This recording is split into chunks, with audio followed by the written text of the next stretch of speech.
I came to St Petrox back in December 2017. I ended up on the streets after I had a motorcycle accident and got really depressed and started drinking quite heavily, which caused me to lose my job. So obviously no job, couldn't pay the rent. I then had to, just sort of get by on the streets for a bit.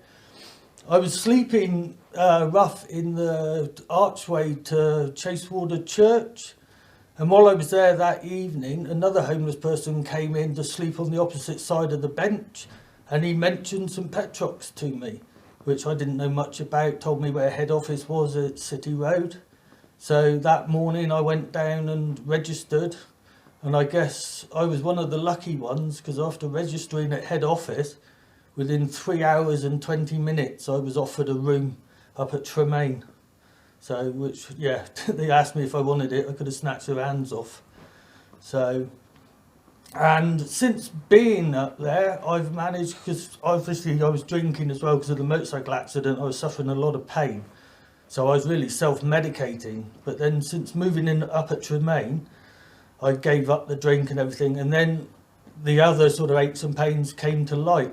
But then after being at Tremaine and talking to the house manager, who gave me a bit of a kick up the arse to go to doctors and get to see, I had a scan on my neck, and it turns out I've got 2 displaced vertebrae in my neck which are pressing on my spinal cord. They call it spinal cord compression, and the best way I could describe it is, you've heard of sciatica in the back where people get pains down their legs. Well, I've got basically sciatica from the neck down everywhere. I can hit my shoulders.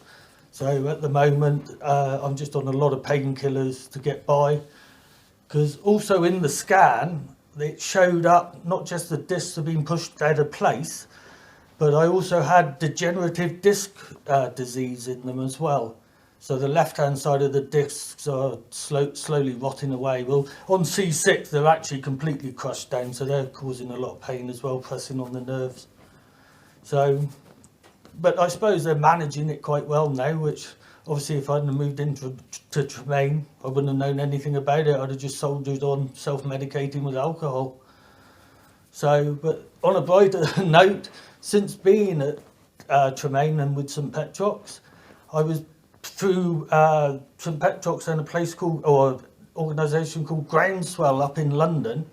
I was put on a course which is basically an HHPA course, which is a homeless health peer advocacy course, which now obviously, because I've done the course, I'm basically there just to support people and homeless people to get the right medical attention or treatment they need, and to accompany them to hospital appointments or doctor appointments, whereas, so they can get the right treatment, because I've obviously experienced it myself by finding out the problems with my neck and everything.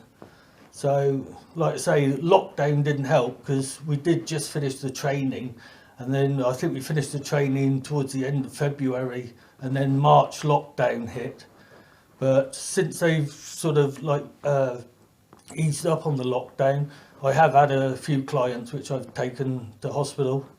I don't do it for my gratification, but just to help them out. But the 2 that I have taken, the last 2 recently, they just so really helpful, and they really couldn't help me enough for just being there for them.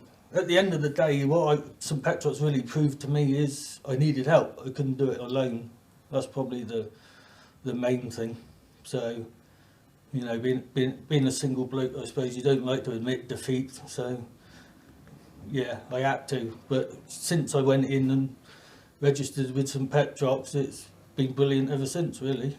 Like I say, I'm now looking to move into a new build, and I can settle down and retire without the worries of being back on the streets. So, all good, really.